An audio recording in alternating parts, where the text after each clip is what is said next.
Hello guys, welcome back to the channel. With the current update giving us a little break from non-stop gachas, I finally have time to make something that's not about spending BCC. Instead of talking about another box or another new item, I thought this would be a good opportunity to share something that's actually useful in day-to-day gameplay. Today, I want to share one of my favorite PvE tips, how I clear Oracle Dungeon, even on the hardest difficulty, either solo or while carrying the team's DPS. A lot of people ask me how I still manage to clear Oracle comfortably, especially when party matchmaking isn't always reliable.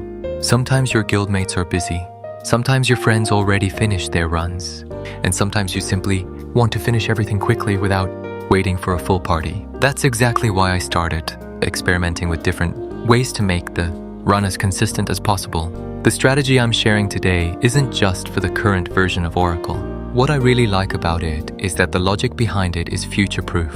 Even if the developers decide to increase the difficulty later by adding stronger monsters, new mechanics, different cards, more traps, or simply making the mobs tankier, the overall concept should still work. Of course, you'll still need to keep upgrading your character over time. If the monsters become stronger, your account also has to become stronger. But the gameplay itself, the positioning, the crowd control, and the way you approach the dungeon doesn't really change. That's why I think this method is worth learning instead of simply copying a specific build. For today's demonstration, I'm using Himmelnez on Oracle Dungeon Floor 21, which is currently the highest difficulty available. Honestly, Himmelnez surprised me quite a lot in PvE. Most people only look at her as a PvP job because of her massive burst damage and long-range pressure. But after playing her more, I started realizing she also has several advantages inside Oracle Dungeon that aren't immediately obvious. The biggest one is definitely her donut skill. If you position yourself properly, even the smallest donut radius can actually reach the enemy spawn point. That means monsters start taking damage almost the moment they appear, before they even have the chance to surround you. On top of that, I also place Bone Spike and use Jail whenever possible to add even more burst damage while the enemies stay trapped inside the donut. The nice thing about this setup is that you're not constantly chasing monsters around the map. Instead, you're controlling where the fight happens. The monsters come into your damage zone, your AoE keeps ticking, and you simply reposition whenever necessary while letting Himmelnez do what she does best, dealing huge continuous area damage. For me, that's what makes this strategy both safe and very comfortable to play, especially if you're trying to solo one of the hardest PvE contents in the game. Before entering the dungeon, I always spend a minute preparing my equipment. The first thing I do is switch into my full PvE card setup. For my account, I'm using cards like Drake Star, Minorist Star, Alice Card, and Poitata Star. Those are basically all the PvE cards I currently own because, to be honest, I'm much more focused on PvP than PvE. If you have even better PvE cards, definitely use them. Every bit of extra damage makes the run safer. The second thing, and this is probably my biggest tip, is equipping one crowd control equipment. You only need one. It can freeze enemies or stun them. But personally, I think stun is the better option because it completely stops the monsters from advancing. In my case, I'm using the Frost Tail that has a chance to freeze enemies. The reason is simple. Most deaths inside Oracle don't happen because the boss suddenly one-shots you.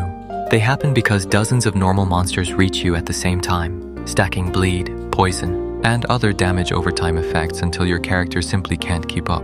If you can stop their movement for just a few seconds, your donut keeps dealing damage while the monsters barely get the chance to attack you. There's another bonus if you're playing Himmelnez. Because of her elemental interactions, enemies that become water element after being frozen actually take even better advantage of some of her damage calculations, making the run even smoother.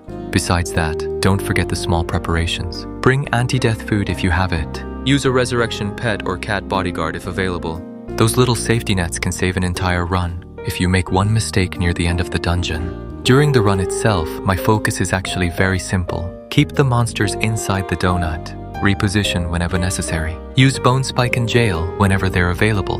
Don't panic. Just let the damage over time do its work. The only enemy modifier that consistently gives me trouble is the Desert Card effect. That modifier increases cast time and reduces the hit rate of physical skills, which directly affects almost everything Himmelnez relies on. Whenever I see that card, I immediately play more carefully because that's where most mistakes happen. Other than that, the strategy is very consistent.